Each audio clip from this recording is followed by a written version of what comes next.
Tem essa palhaçada desse vagabundo do Jair Bolsonaro, que é essa daqui. Ele primeiro falou que não ia passar a faixa para o Lula e agora mandou essa daqui. Bolsonaro agora cogita passar a faixa para Lula na posse. Jair Bolsonaro está reavaliando o ato de não passar a faixa presidencial para Lula no dia 1º de janeiro. Olha a cara do palhaço. Jair Bolsonaro está reavaliando a decisão de não passar a faixa presidencial para Lula no dia 1º de janeiro. O presidente foi aconselhado por um dos seus mais importantes ministros a participar de maneira protocolar da cerimônia, sem sorrisos ou afagos a Lula, mas cumprir o ritual e passar a faixa. Isso reforçaria a mensagem de que ele, ao contrário de críticas, supostamente teria respeitado as regras da democracia. O entorno do Bolsonaro é contra a medida. Eduardo Bolsonaro, por exemplo, argumentou que isso passaria um sinal ruim para os manifestantes que pedem intervenção militar, como se todo o esforço deles tivesse sido em vão. O presidente disse que poderá decidir até a véspera se passará ou não a faixa. Enquanto o Bolsonaro fica nessa palhaçada aqui com faixa presidencial, as pessoas que estão com ele na rua, as pessoas que apoiam ele na rua, que são perigosas e que estão armadas, estão passando por isso aqui, tá, gente?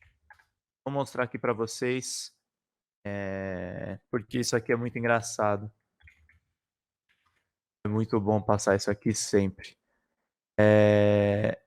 Enquanto o Jair faz isso aqui, a gente tem pessoas passando esse tipo de aperto aqui, que é muito engraçado, só para a gente lembrar e rir juntos. Vou deixar aqui mais no ponto. Vamos lá. Tá derrubando todas as barracas em Brasília! Meu Deus, vai cair a barraca que a gente tá aqui, que é a cozinha! Gente, tá caindo todas as pessoas lá! Meu Deus! Misericórdia, Jesus! Misericórdia! Desligou a luz, gente! Meu Deus do céu! Em nome de Jesus, socorra, Deus!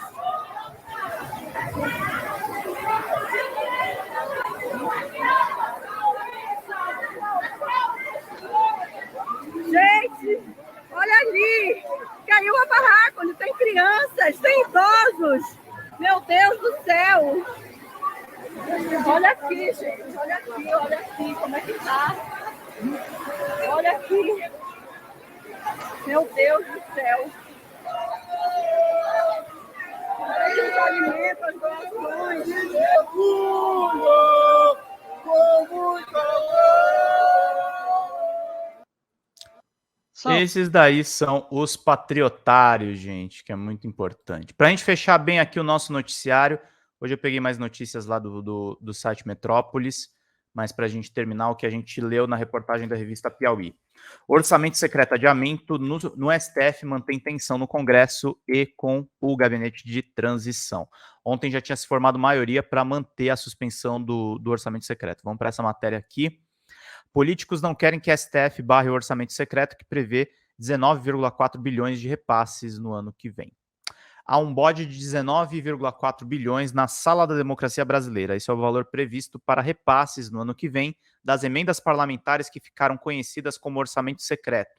Mas ninguém sabe ainda se esse dispositivo que ganhou protagonismo ao longo do governo de Jair Bolsonaro vai continuar funcionando na gestão de Luiz Inácio Lula da Silva.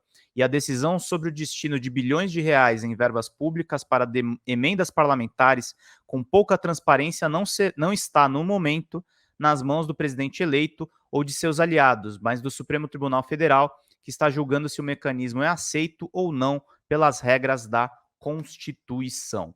Na quarta-feira, dia 7 de dezembro, que foi ontem, a Corte começou a avaliar 4 ações que questionam a legalidade das emendas de relator, causando ruído na articulação das PECs da transição do Congresso, mas acabou adiando a decisão para a próxima semana, mantendo o clima de tensão com os parlamentares e com a transição para o novo governo.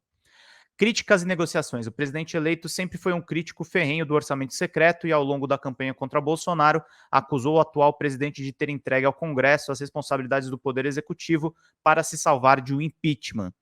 No momento em que negocia com a atual legislatura do Congresso uma emenda à Constituição para ter condições para manter os R$ 600 de Auxílio Brasil e reajustar o salário mínimo acima da inflação, porém, Lula pode ter problemas se o Supremo acabar com o principal dispositivo de negociação política em vigor atualmente em Brasília. Alegando que os problemas de falta de transparência já foram resolvidos e que as emendas de relator no ano que vem virão carimbadas com os nomes dos padrinhos, os líderes do Congresso se opõem fortemente à intervenção do STF no tema e tentam pressionar a equipe de Lula a ajudar politicamente na pressão.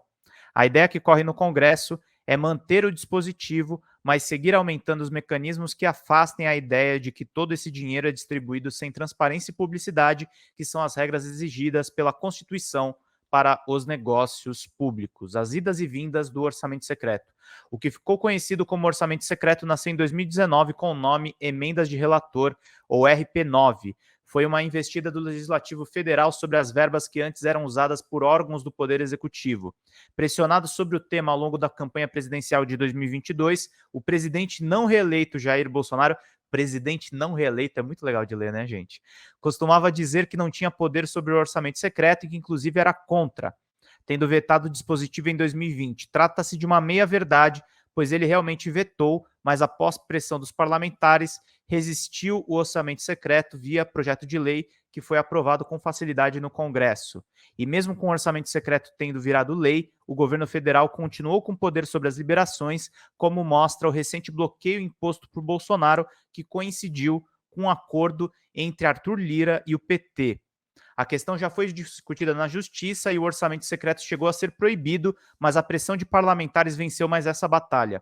No final de 2020, uma liminar da ministra Rosa Weber proibiu a continuidade da distribuição das emendas sem transparência.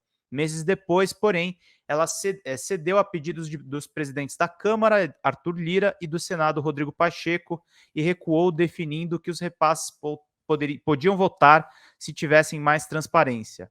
Essa decisão, porém, jamais foi cumprida integralmente pelo Congresso.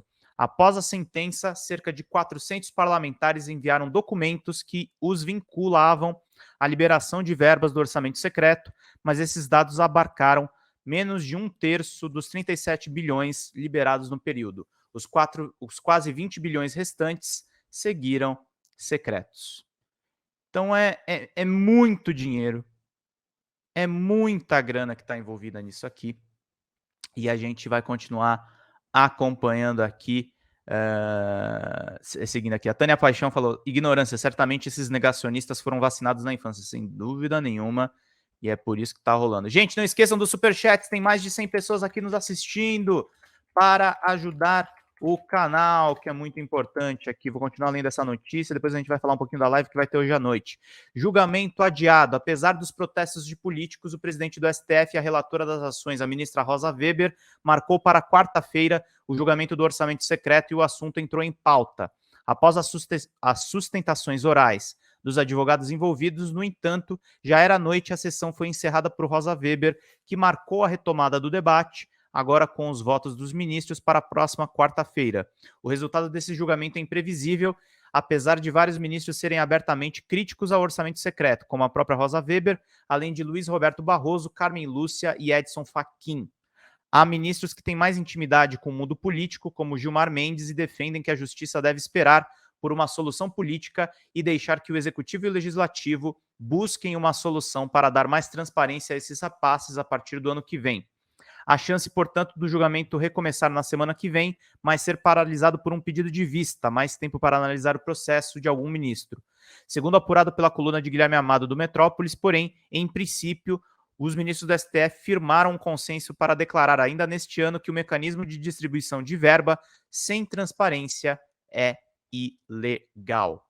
Então a gente vai continuar acompanhando esse que é o principal escândalo de corrupção do governo de Jair Bolsonaro.